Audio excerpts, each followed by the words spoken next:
So plants synthesize their organic materials, their biological materials in the process of photosynthesis, in the presence of light, in the presence of chlorophyll, with the use of water and carbon dioxide. The equation that we have seen for photosynthesis is this one, a very simple equation. Carbon dioxide and water react in the presence of sunlight and chlorophyll. Actually, the sunlight is absorbed by the chlorophyll. Never confuse between chloroplast and chlorophyll, because chlorophyll is the pigment while chloroplast is an organelle that is present in the cells of plants. So chloroplast एक organelle है, just like mitochondria, just like Golgi bodies. Chloroplast एक cellular structure है. उस chloroplast के अंदर ये pigment है chlorophyll, जो सनलाइट को एब्जॉर्ब करती है और उसको केमिकल एनर्जी में कन्वर्ट करती है, जिसके जरिए से ग्लूकोज और ऑक्सीजन को सिंथेसाइज किया जाता है. Again this process is happening in the cells where the chloroplasts are present. तो क्लोरोप्लास्ट प्राइमरीली आपको लीफ के सेल्स में नजर आएंगे. अगर आप लीफ को ओपन करके देखते हैं तो इस तरह का स्ट्रक्चर आपको नजर आता है. हमारे पास अपर एपिडर्मिस है, लोअर एपिडर्मिस है. लोअर एपिडर्मिस के अंदर ओपनिंग्स हैं जिन्हें हम स्टोमेटा कहते हैं, या एक अगर सिंगुलर होगा तो स्टोमा कहेंगे. इनके बीच में हमारे पास मीजोफिल सेल्स हैं, जो हमारे पास ये कॉलम शेप्ड मीजोफिल सेल्स हैं, जिनके बीच में इंटरसेल्युलर स्पेसेस नहीं है, जो टॉप साइड पे अरेंज्ड हैं. इसे हम पैलिसेड मीजोफिल कहते हैं. And palisade mesophyll cells are the primary site of photosynthesis. Primary site है ये फोटोसिंथेसिस की. क्यों? क्योंकि इनमें बहुत सारे क्लोरोप्लास्ट मौजूद होते हैं. इसका मतलब बहुत सारी क्लोरोफिल होगी, इसका मतलब बहुत सारी सनलाइट को एब्जॉर्ब करेंगे, बहुत सारी केमिकल एनर्जी होगी. लेकिन एक बात जो आपने इसके अलावा समझनी है या समझी है लास्ट क्लास में, वो ये कि ये कार्बन डाइऑक्साइड और वाटर इसका रॉ मटेरियल है, जिसके जरिए से हमने ग्लूकोज को और ऑक्सीजन को सिंथेसाइज करना है. ऑक्सीजन इसका बाय प्रोडक्ट है, जिसे रिलीज कर दिया जाएगा एनवायरमेंट में. ठीक है, oxygen would be released when the plant is photosynthesising during bright sunny day. They would make enough oxygen that would be released into the environment. Some of it may be used in respiration because the plants are respiring as well. So some of this would be used in respiration, but most of this would be released into the environment as the byproduct. So the raw materials are carbon dioxide and water. हमने ये समझना है कि ये raw materials, carbon dioxide and water, how do they get into the leaf? The answer is stomata. Stomata is made up of guard cells. Two specialized cells called guard cells. याद रखिएगा, epidermal cells में कोई chloroplast नहीं होता, hence कोई photosynthesis नहीं होती. इस एपिडर्मल सेल्स में भी नहीं होती, जाइलम फ्लोएम में भी नहीं होती. ये जाइलम और फ्लोएम है जो मिड रिब के अंदर मौजूद होते हैं. लीफ की एक मिड रिब होती है, द सेंट्रल स्टॉक. इसके अंदर जाइलम और फ्लोएम होते हैं जो कि ट्रांसपोर्ट टिश्यूज हैं. Xylem transports water and phloem transports food. Xylem transports water, point to be noted, my lord. Xylem transports water, and you know that water is the raw material for photosynthesis. So xylem is basically transporting the water to the cells, to the chloroplasts. जो water इन्हें photosynthesis के लिए चाहिए वो xylem provide करेगा, जो mid rib के अंदर मौजूद है. ये कनेक्टेड है स्टेम से, स्टेम कनेक्टेड है रूट से, और रूट से वाटर एब्जॉर्ब हो रहा है. यहां से वाटर एब्जॉर्ब होता है रूट से, और वो स्टेम के अंदर जाता है, और स्टेम से ट्रेवल करता है अपवर्ड्स, और इवेंचुअली वो लीफ के अंदर जाता है, और यहां पर वो यूज होता है फोटोसिंथेसिस के लिए. लीफ के ऊपर एक वैक्सी क्यूटिकल होती है, वैक्सी सब्सटेंस का डिपॉजिट होता है basically to make the leaf waterproof, ताकि यहां से वाटर इवेपोरेट ना हो. वाटर यहां से इवेपोरेट होता है ट्रांसपायरेशन के जरिए. The process is called transpiration, in which the water evaporates from the stomata. That's transpiration. लेकिन वाटर यहां से इवेपोरेट ना हो, to prevent the evaporation of water or to conserve water, they have deposited, the leaves deposit a waxy substance on top of it so that it becomes waterproof. Water को conserve करना चाहते हैं leaves, इस वजह से यहां पे ये वैक्सी क्यूटिकल होता है. यहां से इवेपोरेट इस वजह से होता है ताकि पीछे से मजीद वाटर को अपलोड किया जा सके, ताकि वाटर जो है वो ट्रांसपोर्ट होता रहे from the roots to the leaves for photosynthesis. अच्छा, पहला रॉ मटेरियल वाटर, ये तो हमें पता चल गया जाइलम के जरिए से आएगा. दूसरा raw material carbon dioxide comes from the environment. It simply diffuses into the leaf through the stomata, then it diffuses through the intercellular spaces into these cells, the spongy mesophyll, and these cells, the palisade mesophyll. एक cell का नाम होगा palisade mesophyll cell. पूरी layer को मैं कहूंगा palisade mesophyll. If I say palisade mesophyll, I'm talking about this entire tissue. Leaf, remember, leaf is an organ. हमें ये बात बचपन में पढ़ा दी गई थी. Organization, cells work together to make up tissues, and tissues work together to make up organs, and organs work together to make up organ systems. Same cells would work together to make up tissues. एक ही दफा ये same का word use होगा. Different tissues work together to make up organs. Different organs work together to make up organ systems, and different organ systems work together to make up the complete organism. So this is one type of cell. Same cells working together. This is a tissue. Different tissues working together. This is an organ. So leaf is an organ because there are different tissues. Palisade mesophyll एक tissue है, spongy mesophyll एक tissue है, xylem एक tissue है, phloem एक tissue है, epidermal layer एक tissue है. तो बहुत सारे टिश्यूज हैं यहां पर, इसलिए ये कंप्लीटली एक ऑर्गन है. कार्बन डाइऑक्साइड डिफ्यूज हो रही है स्टोमेटा से, जाइलम से आ रहा है वाटर, क्लोरोप्लास्ट के अंदर क्लोरोफिल मौजूद है, सनलाइट एब्जॉर्ब करेगा, इससे वाटर भी मिलेगा, इससे कार्बन डाइऑक्साइड भी मिलेगी और सिंपली ये रिएक्शन होगा जिसके जरिए से ग्लूकोज मेनली सिंथेसाइज की जा रही है, ऑक्सीजन बन रही है, but as a by product जिसे रिलीज कर दिया जाता है जनरली इनटू द एनवायरनमेंट. इसके लिए आपको ये इंटरनल स्ट्रक्चर ऑफ लीफ और इसकी लेबलिंग पता होनी चाहिए. You should remember, you should be able to draw. वैसे ड्राइंग नहीं आती but you should be able to draw ताकि आपकी प्रैक्टिस हो जाए लेबलिंग की भी. ऐसा हो सकता है कि आपको एक सेल दिया जाए और कहा जाए कि इसकी इनहैंस डायग्राम आपने बनानी है, तो इसलिए प्रैक्टिस के लिए आप इसे ड्रॉ करना भी सीखिए और इसको लेबल करना तो आपको आना ही चाहिए डेफिनेटली. पूरा प्रोसेस यहां पे समराइज किया गया है. कार्बन डाइऑक्साइड लीव्स के जरिए से अंदर आती है, इंटरसेल्युलर स्पेसेस के जरिए से ये पहुंचती है क्लोरोप्लास्ट तक. क्लोरोप्लास्ट कौन से सेल्स में है? पैलिसेड मेसोफिल सेल्स में और स्पंजी मेसोफिल सेल्स के अंदर. वाटर आता है from the roots through xylem. Plant cells जहां पर क्लोरोप्लास्ट मौजूद है वहां पे सनलाइट एब्जॉर्ब की जाती है क्योंकि वहां पे क्लोरोफिल है, और in the presence of chlorophyll with the energy that the sunlight provides ये रिएक्शन होता है जिसमें ये दो चीजें बनती हैं. ग्लूकोज से प्लांट्स अपनी तमाम चीजें बनाते हैं. मैंने आपको शुरू में बताया कि प्लांट्स अपने ऑर्गेनिक मटेरियल्स बनाते हैं. हम कहते हैं प्लांट्स फूड बनाते हैं, तो प्लांट्स फूड नहीं बनाते. प्लांट्स रोटी सालन नहीं बना रहे, प्लांट्स बना रहे हैं ऑर्गेनिक मटेरियल्स. ग्लूकोज बनाते हैं और इस ग्लूकोज से C6H12O6 इस ग्लूकोज, इस ग्लूकोज से बाकी सारी चीजें, यानी कि इसी से लिपिड्स बनते हैं, इसी से ग्लूकोज से सुक्रोज बनेगी, इसी से स्टार्च बनेगी, इसी से सेल्यूलोज बनेगी,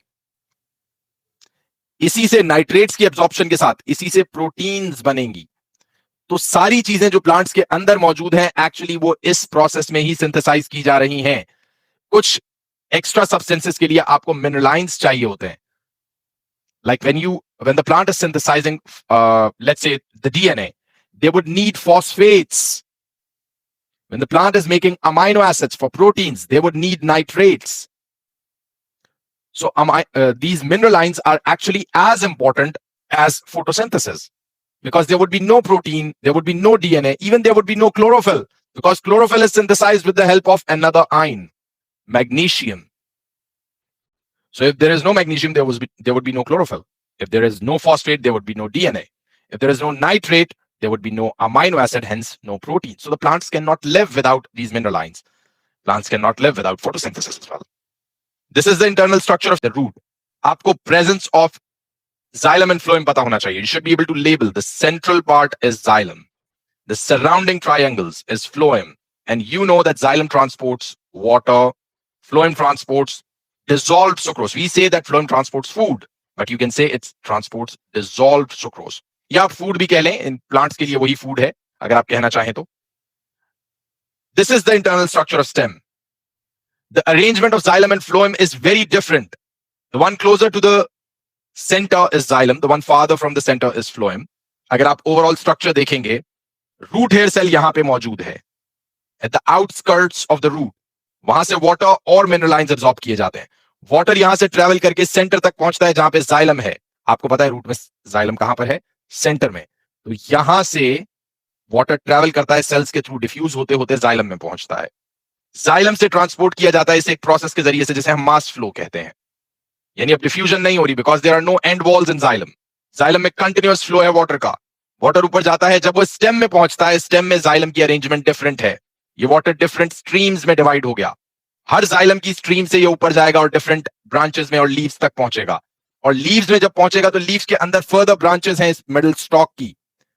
जो सेंट्रल स्टॉक है इसकी भी ब्रांचेस हैं.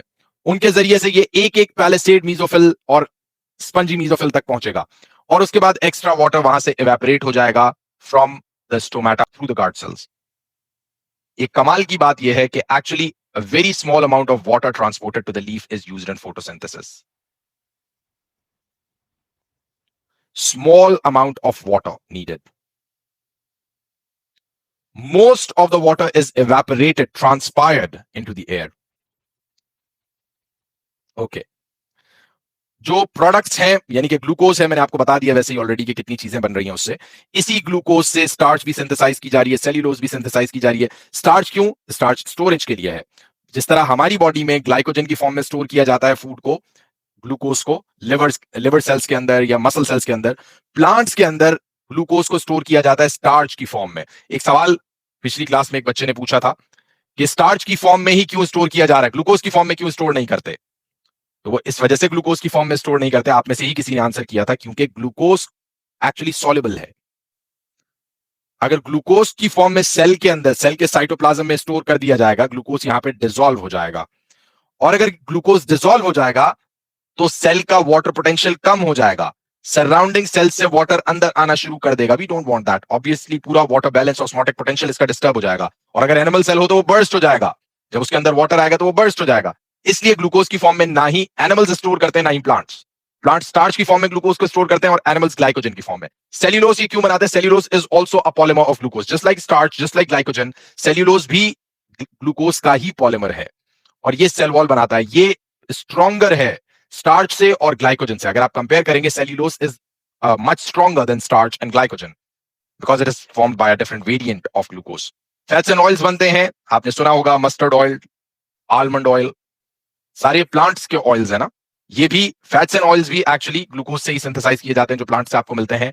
प्रोटीन्स बनती हैं, अमीनो एसिड्स बनते हैं, बट इनके लिए आपको नाइट्रोजन चाहिए, और नाइट्रोजन कहां से मिलती है? नाइट्रेट से। नाइट्रोजन हमें मिलती है, प्लांट्स को मिलती है नाइट्रेट से। Testing the leaf for starch method मैंने आपको समझा दिया था, इसका पिक्चर्स के जरिए से एक दफा समझने की कोशिश करते हैं। अगर आप एक लीफ को स्टार्च के लिए टेस्ट करना चाहते हैं, सबसे पहली चीज आपको क्या पता होनी चाहिए कि जब भी हम स्टार्च का टेस्ट करते हैं, हम आयोडीन सॉल्यूशन यूज करते हैं। अगर आपको एक टेस्ट ट्यूब भी दी जाती है, let's say you enter the lab, you have been given a test tube and you are asked to find out if there is any starch present in it or not. You can simply put a few drops of iodine solution and see the color change. If it turns blue-black, that means starch is present. The test is positive. If it stays orange-brown, which is the original color of iodine solution, that means there is no starch. तो अगर आप leaf को करना चाहें तो leaf के लिए भी सेम टेस्ट है, आप इसमें आयोडीन सॉल्यूशन डालेंगे, देखेंगे ब्लू ब्लैक हो रहा है या नहीं। लेकिन with this chlorophyll, with this green colour, हमें वो ब्लू ब्लैक इतना वाजे नजर नहीं आएगा, एक प्रॉब्लम। दूसरा प्रॉब्लम, सेल वॉल्स के अंदर कंटेंट है, स्टार्च सेल वॉल के अंदर है, सेल मेम्ब्रेन के अंदर है, आयोडीन सॉल्यूशन अंदर नहीं जाएगा। सेल वॉल, सेल मेम्ब्रेन को ब्रेक करना है आपने, और क्लोरोफिल को रिमूव करना है। फर्स्ट स्टेप क्या है, स्टेप बाय स्टेप समझ लेते हैं। अगर आपने लीफ को स्टार्च के लिए टेस्ट करना है, when you want to test the leaf for starch, तो आप कैसे कर सकते हैं?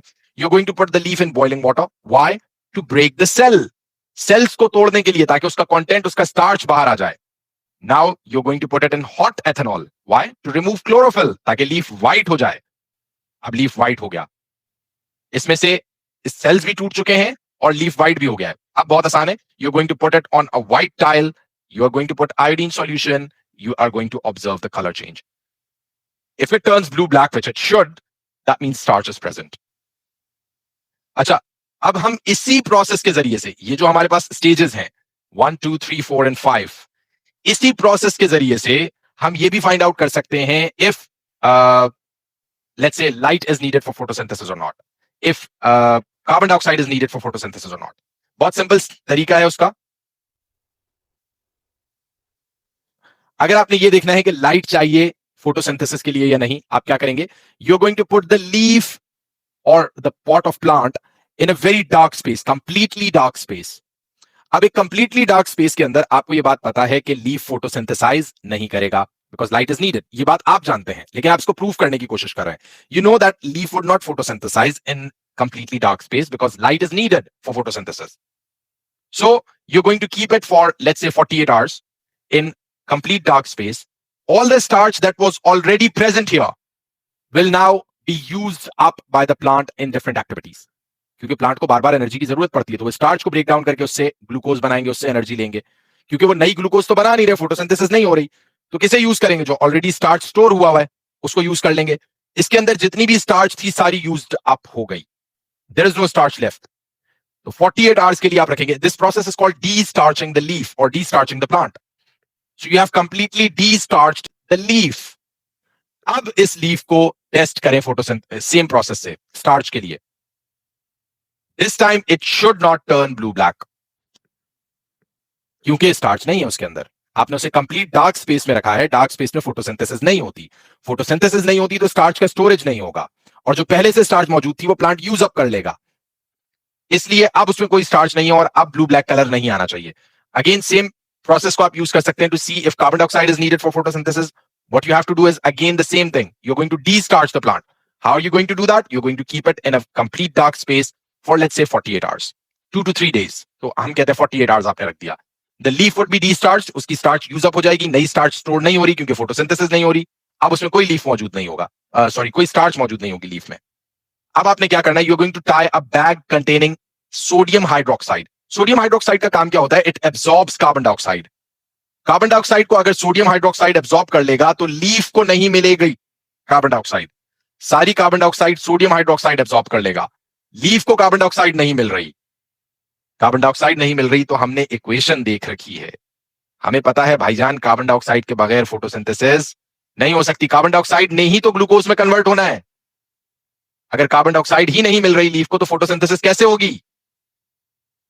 तो जब आप NaOH उसके साथ रखते हैं, लीफ के साथ NaOH के बैग्स बांध देते हैं सोडियम हाइड्रोक्साइड के, तो सारी कार्बन डाइऑक्साइड तो यहां एब्जॉर्ब हो गई. प्लांट को मिल ही नहीं रही, लीफ को मिल ही नहीं रही कार्बन डाइऑक्साइड, तो वो फोटोसिंथेसिस नहीं करेगा. आप एक दिन के लिए कंप्लीटली लाइट के अंदर इसको छोड़ दें, देखेंगे फोटोसिंथेसिस होती है या नहीं. ऑब्वियसली नहीं होगी अगर कार्बन डाइऑक्साइड नहीं मिल रही. Now you are going to repeat this process. आप लीफ को टेस्ट करें फॉर स्टार्च, सेम प्रोसेस से. Again it should not turn blue black because there should be no starch in the leaf. एक छोटी सी एक्टिविटी हमने देखी थी, measuring. So we have this setup, this apparatus here. यहां पर हमारे पास एक एक्वाटिक प्लांट है. एक्वाटिक क्यों यूज कर रहे हैं उसका भी एक रीजन है. देखिए किसी भी रिएक्शन के रेट को अगर आपने मेजर करना है, जज करना है, मैंने लास्ट क्लास में बताया था, आपने से कोई बता सकता है what is rate of reaction? Amount of product formed in unit time. Zainab नहीं बताया था पिछली दफा भी. Amount of product formed in unit time, यानी कि 1 मिनट में कितना प्रोडक्ट बन रहा है. अगर ज्यादा प्रोडक्ट बन रहा है तो रेट ऑफ रिएक्शन ज्यादा है, अगर कम प्रोडक्ट बन रहा है तो रेट ऑफ रिएक्शन कम है. Very simple. तो फोटोसिंथेसिस के लिए भी यही रूल अप्लाई होगा. 1 मिनट में, अब 1 मिनट लाजमी नहीं है, घंटे में देख लें. आप बहुत कम प्रोडक्ट बन रहा है तो आप 1 घंटा देख लें, 1 दिन देख लें. बहुत ज्यादा प्रोडक्ट बन रहा है आप 1 मिनट कर लें, 1 सेकंड कर लें. यूनिट टाइम का मतलब है कोई भी 1 यूनिट हो सकता है. 1 second, 1 minute, 1 hour, 1 day, 1 week. तो the amount of product formed in unit time, that's the rate of reaction for any chemical reaction. Photosynthesis is also a chemical reaction. अब इसमें प्रोडक्ट कौन कौन से हैं भाईजान? आपने ऊपर देखा भाई, एक प्रोडक्ट तो ग्लूकोज है. अब ग्लूकोज कितना बन रहा है ये देखने के लिए आप सारे लीव्स को कट करके अंदर घुस के तो नहीं देख सकते. That would be impossible. आप सारे, और ये भी देखें कि ये ग्लूकोज अभी बना है, जब मैंने स्टार्ट की स्टॉप वॉच, आपको ये नहीं पता चलेगा. दूसरा प्रोडक्ट कौन सा है? ऑक्सीजन. हाँ, ऑक्सीजन को देखा जा सकता है क्योंकि अगर मेरे पास एक्वाटिक प्लांट है वो ऑक्सीजन बनाएगा, ऑक्सीजन बबल्स की फॉर्म में बाहर आएगी जो कि आपको यहां पे नजर आ रहे हैं. ज्यादा बबल्स आएंगे इसका मतलब ज्यादा ऑक्सीजन बन रही है, इसका मतलब ज्यादा फोटोसिंथेसिस हो रही है, रेट ऑफ रिएक्शन ज्यादा है. हमने देखना है कि लाइट से, लाइट इंटेंसिटी से रेट ऑफ रिएक्शन कैसे चेंज होता है. हमने इस चैप्टर के लास्ट में लिमिटिंग फैक्टर्स पढ़े थे, अगर आपको याद हो तो. Light intensity is one of the limiting factors. When you increase the light intensity, the rate of photosynthesis normally increases. Unless there is another limiting factor. वरना light intensity के increase करने से rate of photosynthesis increase होना चाहिए. अच्छा, आप यहां पर रखते हैं सबसे पहले लैंप को. एक पर्टिकुलर लाइट इंटेंसिटी मिल रही है इस प्लांट को. आपने टेम्परेचर कांस्टेंट रखना है, कार्बन डाइऑक्साइड कांस्टेंट रखनी है. इसके अलावा कोई और लाइट सोर्स नहीं होनी चाहिए. This is the only light source. This is your control. Temperature same है, पीएच सेम है, कार्बन डाइऑक्साइड की कॉन्सेंट्रेशन चेंज नहीं हो रही, और लाइट इंटेंसिटी आप बार बार चेंज करेंगे. इसके अलावा कोई और लाइट सोर्स नहीं है. अब आप इस स्टेज पर रखकर ये लाइट ऑन करते हैं. लाइट ऑन करने के बाद you give it may be a minute to adjust to this new light intensity and then you start your stopwatch. आप स्टॉप वॉच को स्टार्ट करते हैं. 1 मिनट में आप बबल्स को काउंट कर सकते हैं. Alternatively, you can collect these bubbles in a syringe. या फिर आप काउंट कर लें जो आपको आसान लगे. ज्यादा रिलायबल मेथड है कि अगर आप सिरिंज में कलेक्ट कर लें ऑक्सीजन को, लेकिन यह भी किया जा सकता है कि आप नंबर ऑफ बबल्स काउंट कर लें. लेट्स से 1 मिनट में आपको 27 बबल्स मिलते हैं. आप 3 दफा एक्सपेरिमेंट रिपीट करें, ये आपका एवरेज आया, 27 बबल्स मिले आपको. आप इसे 10 सेंटीमीटर आगे मूव करते हैं. अब लेट्स से 33 मिलते हैं. 1 मिनट में 33 बबल्स रिलीज हो रहे हैं. आप 10 सेंटीमीटर और आगे ले आए, लाइट इंटेंसिटी इंक्रीज हो रही है. अब 42 बबल्स मिलते हैं। हर दफा आपने एक एक मिनट देना है प्लांट को to adjust to this new light intensity before you start the stopwatch. आप 30 पे ले आए, अब आप देखते हैं जी लेट्स से 47 मिल रहे हैं। 40 पे ले आए, अभी भी 47। 50 पे ले आए, अभी भी 47। तो पहले तो ये इंक्रीज हो रहा था, 27 से 33 हो गया, फिर 42 हो गया, फिर 47 हो गया, फिर 47, फिर 47। अब इंक्रीज क्यों नहीं हो रहा? अब आप लाइट इंटेंसिटी आगे बढ़ाते भी हैं तो इंक्रीज नहीं हो रहा, क्या वजह है इसकी? Limiting factor. क्योंकि लिमिटिंग फैक्टर लाइट इंटेंसिटी नहीं है, not any more. There is some other limiting factor. There are 3 limiting factors, तो इसका मतलब दूसरे दो में से कोई एक होगा। 3 लिमिटिंग फैक्टर्स कौन कौन से हैं? Light intensity, carbon dioxide, temperature. Concentration of carbon dioxide could be the limiting factor. Temperature could be the limiting factor, or the light intensity could be the limiting factor. In this case, it's not the light intensity anymore because we are constantly increasing the light intensity, but the rate of photosynthesis is still has reached a plateau. It's not increasing anymore. That means either the carbon dioxide concentration or the temperature is the limiting factor. ये 3 limiting factors हैं। यहाँ पर 3 lines आपको दी हुई हैं। अगर आप ए को देखते हैं जिसकी डिटेल यहाँ पर है, लाइट इंटेंसिटी तीनों में कांस्टेंट है, ठीक है। Carbon dioxide concentration is 0.04, temperature is 25 degree Celsius. आपको ये रेट ऑफ फोटोसिंथेसिस मिलता है according to this line graph. B को देखते हैं, कार्बन डाइऑक्साइड कॉन्सेंट्रेशन सेम है, टेम्परेचर चेंज किया आपने, रेट ऑफ फोटोसिंथेसिस इंक्रीज हो गया। इसका मतलब पिछले वाले में टेम्परेचर लिमिटिंग फैक्टर था, क्योंकि टेम्परेचर चेंज किया ना, कार्बन डाइऑक्साइड कॉन्सेंट्रेशन तो सेम है। इसी तरह बी से आप सी पे जाइए, सी में आप देखते हैं 4.0 is the carbon dioxide concentration, 30 degree Celsius is the temperature. Temperature same है, आपने कार्बन डाइऑक्साइड कॉन्सेंट्रेशन चेंज की, इसका मतलब यहां पे carbon dioxide concentration limiting factor थी। अगर मैं आपसे पूछूं सी में लिमिटिंग फैक्टर कौन है, तो सी में लिमिटिंग फैक्टर जो भी है वो आपको नहीं पता, आपको अंदाजा नहीं हो सकता जब तक कि आपको इससे एक बड़ी लाइन नहीं मिलती। आप देखेंगे कि क्या चीज चेंज हुई है जिसकी वजह से मजीद इंक्रीज हो रहा है। हो सकता है दोनों ही लिमिटिंग फैक्टर हो, ये भी हो सकता है कि दोनों लिमिटिंग फैक्टर्स हो, इसको बढ़ाने से भी बढ़ जाए, इसको बढ़ाने से भी बढ़ जाए, तो इसका मतलब दोनों लिमिटिंग फैक्टर है। अच्छा, हाइड्रोजन कार्बन इंडिकेटर है, बहुत सारे प्लांट्स के अंदर हम इसका एक्सपेरिमेंट करते हैं। Hydrogen carbon indicator, carbon dioxide जब बहुत ज्यादा हो तो ये आपको येलो कलर का नजर आता है, और जब बहुत कम हो तो ये पर्पल कलर का नजर आता है। कार्बन डाइऑक्साइड बहुत कम होगी अगर सराउंडिंग वाटर में, जैसे कि ये प्लांट है तो हम इसके सराउंडिंग वाटर में एक्सपेरिमेंट कर रहे हैं।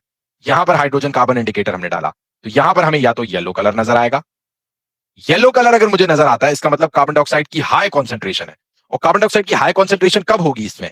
जब इस प्लांट से कार्बन डाइऑक्साइड निकल रही है। प्लांट से कार्बन डाइऑक्साइड कब निकलेगी? जब फोटोसिंथेसिस नहीं हो रही या कम हो रही है, रेस्पिरेशन हो रही है ज्यादा।